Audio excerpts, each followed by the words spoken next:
আবার খাবার শেষ হয়ে গেল, আবার এলো ধান মিক্স করতেছি। ডিব্বার সামনে শেষ হয়ে গেছে আবার।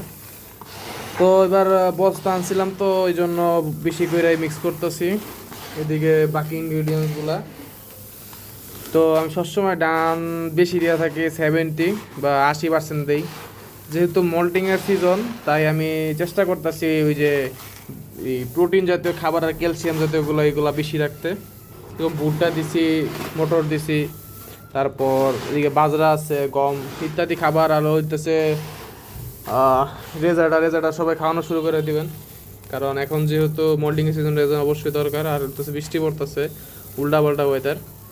আর এখানে প্রত্যেকটা ধান কিন্তু শুকানো হয়েছে, ধান কিন্তু এই যে দেখেন ঝনঝন করতেছে, দেখছেন ঝনঝন করতেছে। তো সবাই চেষ্টা করবেন ধান শুকায় খাওয়াইতে এবং প্রত্যেকটা খাবার শুকাই দেওয়ার চেষ্টা করবেন, তাহলে খাবারের কোয়ালিটি অনেক ভালো হবে এবং গুণগত মান বাড়বে।